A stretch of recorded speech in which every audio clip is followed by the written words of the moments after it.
बोलो जयकारा बोल मेरे श्री गुरु महाराज की जय। श्री सद्गुरुदेव भगवान की जय। गुरुमुखो, सतगुरु के वचन का उल्लंघन करके सेवक कदापि सुखी नहीं रह सकता, क्योंकि वह जहाँ भी जाएगा सर्वत्र उसे फंदे में फंसाने के लिए काल विद्यमान है। गुरु आज्ञा की परिधि में रहने वाले सेवक का तो काल भी कुछ नहीं बिगाड़ सकता। श्री कबीर साहिब जी का कथन है कि इस परिधि से बाहर होते ही सेवक पर काल का दाव चल जाता है और वह उससे अपना बचाव ही नहीं कर सकता। माया और काल का चक्र संसार में दिन रात चल रहा है। सीता रूपी सुरती अहंकार रूपी रावण की कैद में पड़ गई है। इसे अहंकार के वचन से मुक्त कराने के लिए गुरु आज्ञा पालन आवश्यक है। गुरु आज्ञा का पालन करने से ही भक्ति प्राप्ति होती है, क्योंकि गुरु शिष्य का नाता वचन से ही होता है। महापुरुषों का कथन है, गुरु और शिष्य वचन कर नाता, सो सेवक जिस वचन पछाता। गुरु का वचन मानना ही भक्ति मार्ग की प्रथम सीढ़ी है। वही भक्ति के दुर्लभ फल की प्राप्ति करता है। जिसने सद्गुरु की आज्ञा को सत्य सत्य कर मानना सीख लिया है। जिन नेत्रों द्वारा हम बाह्य जगत के रंग रूप तथा कौतुक देखते हैं, यह बाह्य चक्षु अथवा चर्म चक्षु है। अंतर्मन के चक्षु और हैं, उसको दिव्य चक्षु, तीसरा नेत्र, अंतर्दृष्टि अथवा विवेक दृष्टि आदि अनेक नामों से पुकारा जाता है।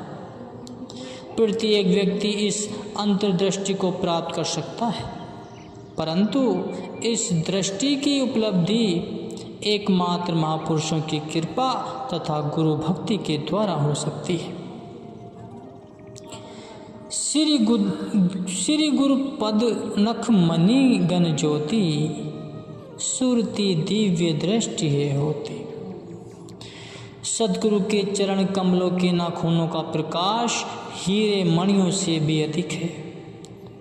इनका ध्यान करने से दिव्य दृष्टि खुलती है। दिव्य दृष्टि खुलने पर ही सत्य असत्य का ज्ञान हो जाता है कि वास्तव में जगत सत्य है अथवा मिथ्या। अनेकों संयम साधन इस मंजिल तक अत्यधिक कठिनता से पहुँचते हैं, परंतु सद्गुरु का ध्यान अथवा गुरु भक्ति एक ऐसा सुगम साधन है जिससे जीव सरलता से इस मंजिल तक पहुंच सकता है। दिव्य दृष्टि का प्राप्त होना ही मानो सर्व सुखों का पाना है। यह दिव्य दृष्टि सद्गुरु के चरण कमलों का ध्यान करने से अथवा शब्दाभ्यास की कमाई से प्राप्त होती है, जिससे मोह माया का समस्त अंधकार दूर हो जाता है और विमल प्रकाश की प्राप्ति होती है। यही दिव्य नेत्र अथवा तीसरे तिल को ही शिव नेत्र कहते हैं गुरुमुख, जो सद्गुरु की कृपा बिना नहीं खोल सकता। अतएव सद्गुरु की शरण में जाकर नाम की कमाई से दिव्य दृष्टि खोलने का ढंग सीखना है। जीवात्मा कुल मालिक का अंश है। अंश को यदि अपने मालिक से, जिसका कि वह अंश है, मिलने की सच्ची लगन हो तो उसका मालिक से मिल जाना कुछ कठिन नहीं है। इसमें संदेह नहीं है कि अंश रूप जीव अपने मालिक से बिछड़ा हुआ होने से पृथक है, अलग है, किंतु अपने कुल से तुम भिन्न नहीं है। इसमें भी अपने कुल अर्थात परमात्मा के समस्त गुण तथा शक्तियाँ विद्यमान हैं, तथा जब अंश परमात्मा से मिल जाएगा तो वही शक्ति उसमें भी प्रकट होगी। जीव परमात्मा का अंश होने से चेतन निर्मल और अविनाशी भी है, परंतु परमात्मा की सत्ता एवं शक्ति इसमें तभी प्रकट होगी जब यह परमात्मा से मिलने की लगन रखे तथा विधि पूर्वक पुरुषार्थ करे। जल की एक बूंद सागर से यदि अलग है तो उस समय बूंद मलिन शीतल गर्म आदि रूप में होती है, उसकी सत्ता शक्ति न होने के तुल्य है। परंतु जब वही बूंद अपने भंडार अथवा सागर से मिलकर उसमें समाहित हो जाती है तो वह सागर रूप हो जाती है। इसी प्रकार जीव रूपी सुरती जो मालिक रूप शब्द से बिछड़ी हुई है तथा बिछुड़कर चिरकाल से संसार के बंधन में पड़ी क्लेशग्रस्त हो रही है, वह यदि शब्द से मिल जाए तो इसकी शक्ति अनंत और अपार हो जाए। फिर तो वह सदा सर्वदा के लिए दुख क्लेश आदि के कुल चक्र से मुक्त होकर शाश्वत आनंद एवं स्थायी सुख को प्राप्त करती हुई उसी परम सुख में समा सकती है। सुरती में चेतन सत्ता एवं आनंद का अस्तित्व तो है, परंतु जब तक यह शब्द से न मिले उसमें सत्ता शक्ति नहीं आ सकती।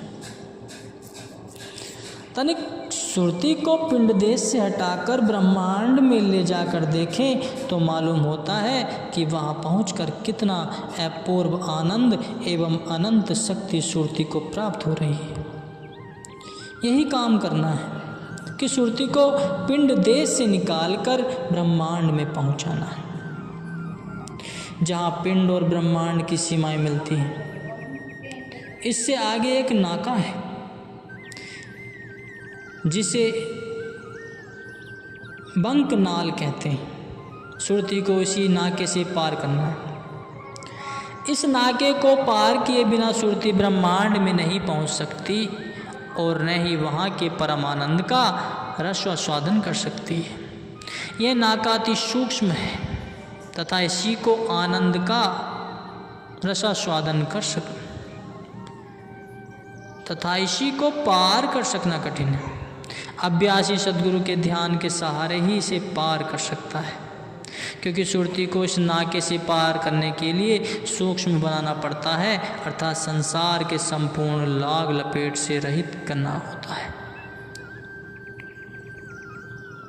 जब तक सुरती के साथ स्थूल माया की सामग्री शामिल है, सुरती में सूक्ष्मता नहीं आ सकती अथवा यह सूक्ष्म नहीं बन सकती। सूक्ष्म हुए बिना सुरती नाके को पार नहीं कर सकती। मुक्ति द्वारा शकारा राई दसवे भाई, मन तो मंजिल हो ही रहो निकसे के ही विधि चाहिए। श्री कबीर साहिब जी कहते हैं कि मुक्ति का द्वारा अर्थात ब्रह्मांड देश में प्रवेश पाने का नाका तो अति संकीर्ण है। वह राई के दाने में 10वें अंश से भी अधिक सूक्ष्म है, परंतु मन तो हाथी के समान स्थूल हो रहा है। ऐसी अवस्था में यह उस नाके से क्यों कर निकल सकेगा, कैसे निकल सकेगा? माया ममता की आसक्ति एवं बंधन ने ही सुरती को स्थूल बना रखा है। सुरती अथवा मन हाथी के समान स्थूल होने का यही अभिप्राय है। जब तक सुरती जगत के बंधनों तथा विषय विकारों की आसक्ति से मुक्त न होगी, यह सूक्ष्म न बन सकेगी तथा इसकी वर्तमान स्थूल अवस्था में उस नाके को पार कर सकना कठिन ही नहीं, असंभव ही है प्रमुख।